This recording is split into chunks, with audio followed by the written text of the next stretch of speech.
30 তারিখ সোমবার, বাজে 7টা। আমরা রেডি।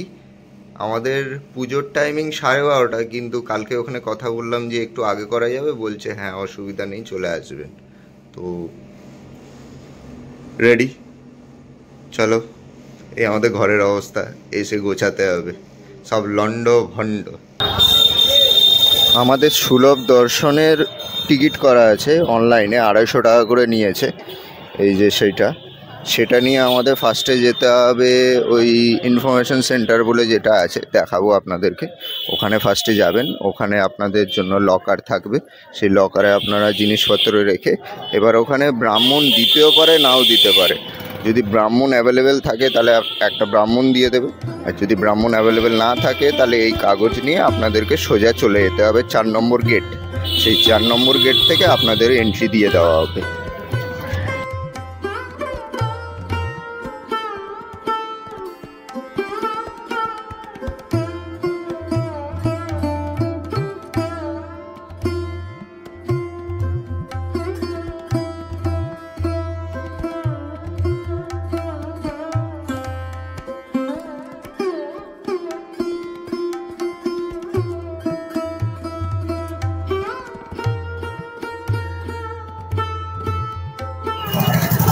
আমাদের পুজো কমপ্লিট।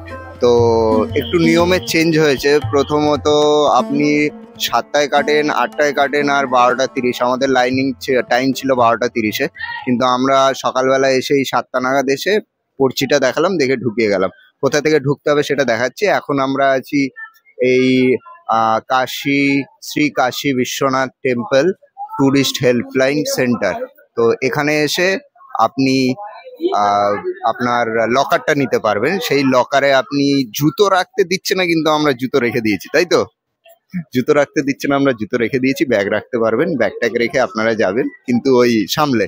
অনেক নিয়ম কানুন চেঞ্জ হয়েছে, তো সব থেকে সুবিধা হবে আপনি হোটেলে সবকিছু রেখে আসবেন, কারণ এখানে অনেক নিয়ম কানুন বলছে। আচ্ছা, আগে প্রসাদে লাড্ডু দিত এই টুরিস্ট হেল্পলাইন সেন্টার থেকে, কিন্তু এখন সেটা দেয় না। আমরা ভেবেছিলাম দেবে, কিন্তু দেয় না। পর্চিটা আপনি পকেটে রাখবেন, প্রিন্ট আউট করে আনলে ভালো, না আনলে এখান থেকে প্রিন্ট আউট করে নেবেন। নম্বরটা বললে প্রিন্ট আউট করে দেবে, সেই প্রিন্ট আউটটা ভেতরে জমা নিয়ে নেবে, ঠিক আছে? তো আপনাদেরকে এখন দেখাবো কোথা থেকে আপনারা লাইনে দাঁড়াবেন। আর আমরা এখন যাব কাল ভৈরব মন্দিরে। চলুন যাওয়া যাক।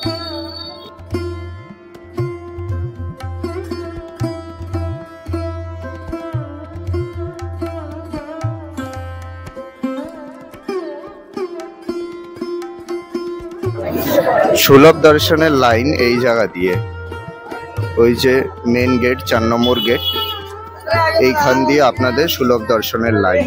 এখান দিয়ে ঢোকাবে, আপনার পার্চিটা দেখবে, জেরক্স পেপারটা দেখবে, দেখে ভেতরে চেকিং হবে 2বার, তারপরে আপনাকে ভেতরে ঢুকতে দেবে।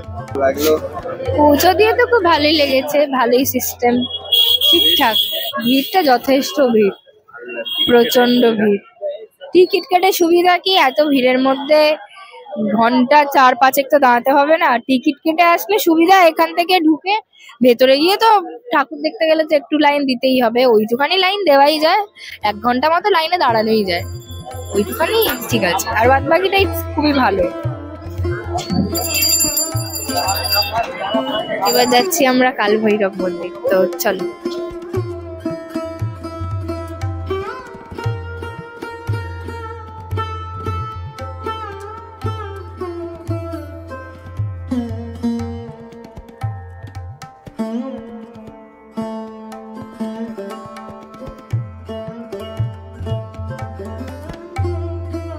পুজো শেষ, এই লুচি পুরি খাবো, খেয়ে দিয়ে আমরা এখন যাবো সারনাথে। আপনারা যখন পুজো দেবেন তার আগে জুতো খুলে নেবেন, অবভিয়াসলি খুলবেন। লাইনে দাঁড়ানোর আগে যে কোনো একটা, যেখানে প্রসাদ দেয় সেখানে জুতোটা খুলে তারপর লাইনে দাঁড়াবেন, নইলে অনেকটা ঘুরতে হবে। তো আমরা এখন টিফিনটা করে আমরা সারনাথের দিকে যাওয়ার প্ল্যানিং আছে। দেখি টোটো ভাড়া বা অটো ভাড়া কত নেয়, তো খেয়ে নিই। ম্যাডাম মালাইও খাচ্ছে, মালাইও। এই দোকান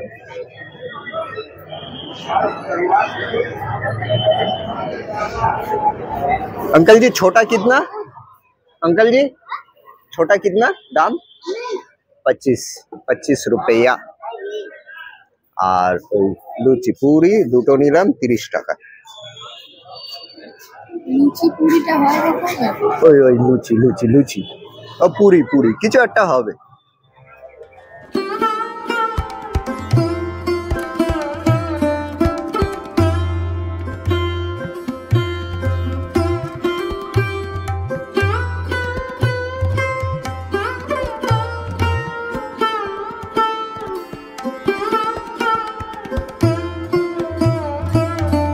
বেনারসের খুব কাছেই অবস্থিত এক পবিত্র স্থান সারনাথ। এই স্থানটি ইতিহাসের পাতা থেকে উঠে আসা এক নীরব সাক্ষী, যেখানে গৌতম বুদ্ধ তার বোধি লাভের পর প্রথম ধর্মচক্র প্রবর্তন করেন। খ্রিস্টপূর্ব 5ম শতকে এই স্থানে তিনি প্রথম 5 ভিক্ষুককে ধর্মের পথ দেখান, যেখান থেকে শুরু হয়েছিল বৌদ্ধ ধর্মের প্রচার। এই বিহারের প্রাঙ্গণেই রয়েছে একটি বিশাল বৌদ্ধ মূর্তি, যা প্রায় 80 ফুট উঁচু। এই ধ্যানমগ্ন বৌদ্ধ মূর্তিটি 1997 সালে নির্মাণ করা হয় ভিয়েতনামের শিল্পীদের সহায়তায়।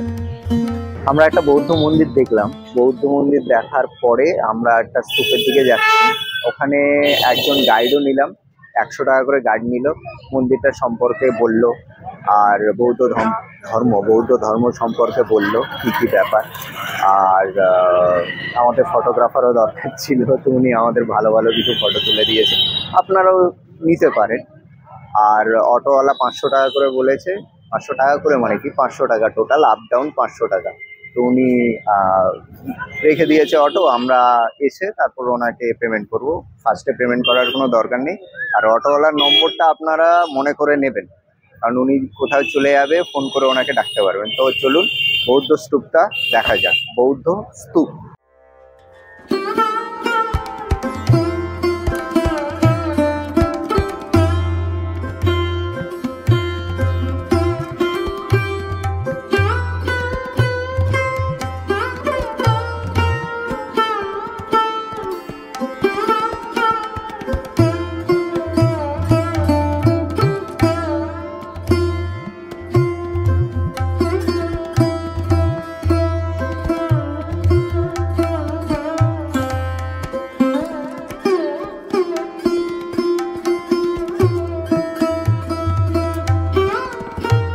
আমরা এখন যে স্তূপটি দেখতে পাচ্ছি, এটি বুদ্ধের সেই প্রথম ধর্ম প্রচারের স্থান।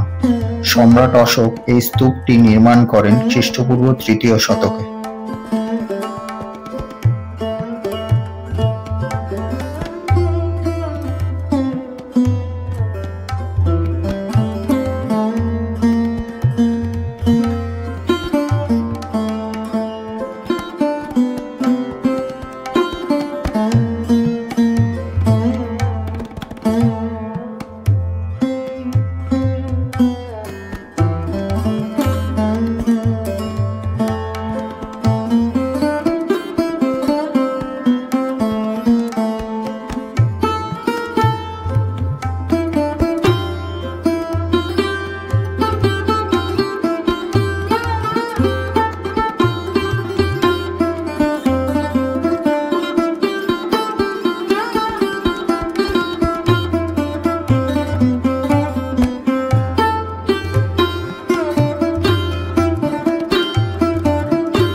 জিজ্ঞাসা করো ভাই।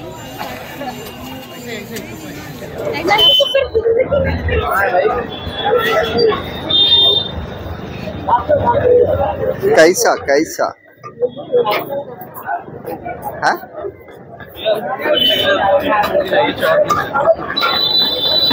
ম্যাডাম ফুচকা খাবে কাল থেকে।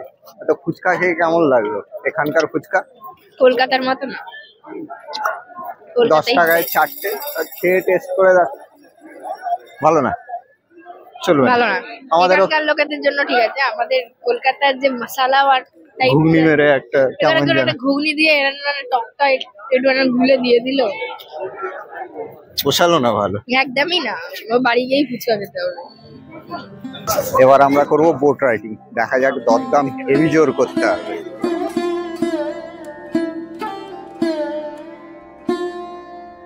গঙ্গা নদীর তীরে গড়ে ওঠা এই শহরের প্রতিটি ঘাট, প্রতিটি গলি যেন কিছু না কিছু বলার চেষ্টা করে।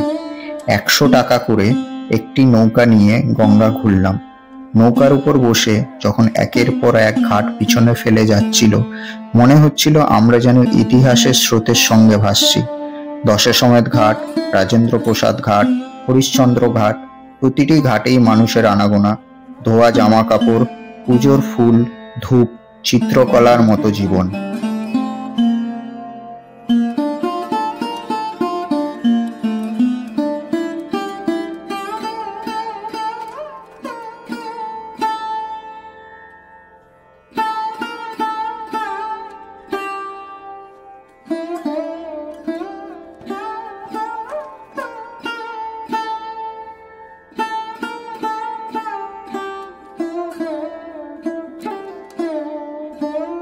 তবে সব থেকে গভীর অনুভূতির জায়গা ছিল মণিকর্ণিকা ঘাট।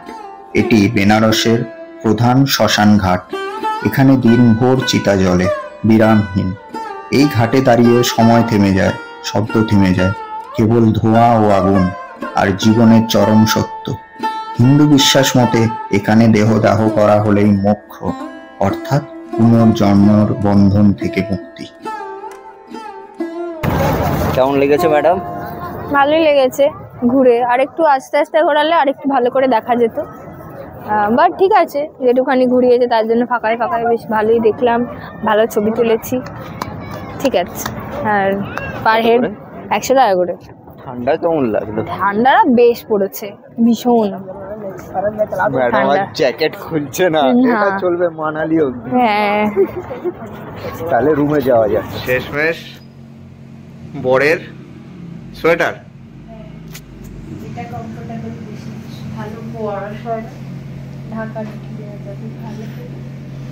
প্রায় 2.5 ঘন্টার কষ্টের ফলাফল, সুন্দর। তারপরে এটা খুঁজে পাচ্ছি না, ওটা খুঁজে পাচ্ছি না, খুঁজে খাজে এইটা হয়েছে। দুপুরের খাওয়া আর কিছু খাওয়া হয়নি, ওই যা পেটে ছিল এত চাটফাট খেয়েছি তাতেই হয়ে গেছে, বলো। ঠিক আছে, এর উপরে জ্যাকেটটা পরে নাও, পরলে হয়ে যাবে। এবার যাবো কি খেতে?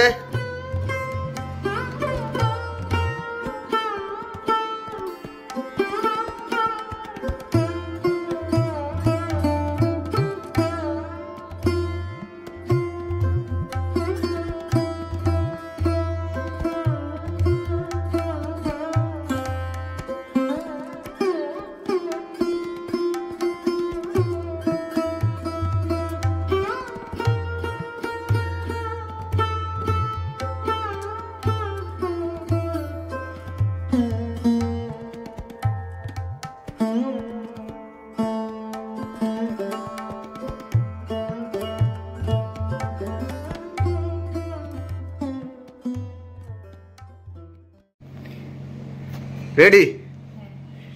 এবার রুম ধোলাই হবে, যদি কিছু পড়ে থাকে খুঁজে পাওয়া যায়, পাওয়া যাবে না, সবই খুঁজে খুঁজে ঢোকানো হয়েছে একদম। তাহলে আরেকবার দেখা যাক, তারপরে বেরোনো হবে।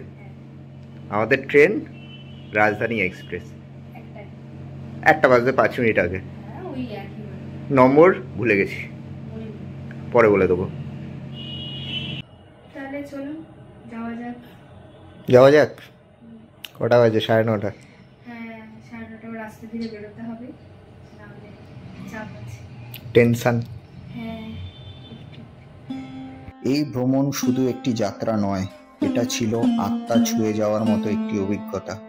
আপনি যদি কোনোদিন আসেন বেনারস, শুধু ঘুরে দেখবেন না, অনুভব করবেন।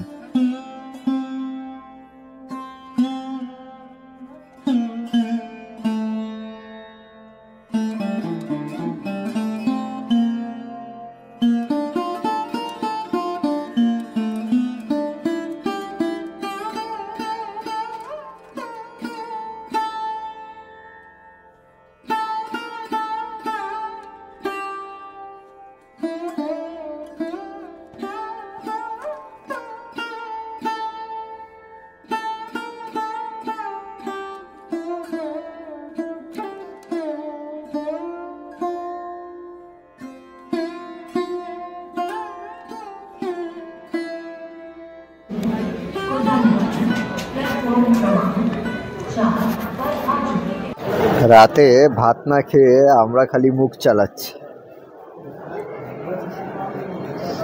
চলছে মুখ চলছে। কেকটা এত মিষ্টি, এবার একটু ঝাল ঝাল কিছু খেতে হবে। ঠান্ডা ঠান্ডা।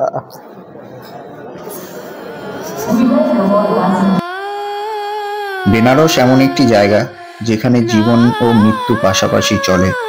ভোরের গঙ্গার আরতিতে যে আলো জ্বলে ওঠে, রাতে মণিকর্ণিকার চিতায় সে আলো নিভে যায়। এই নগরী মানুষকে শেখায় কিছুই চিরস্থায়ী নয়, তবু সবকিছু অর্থবহ।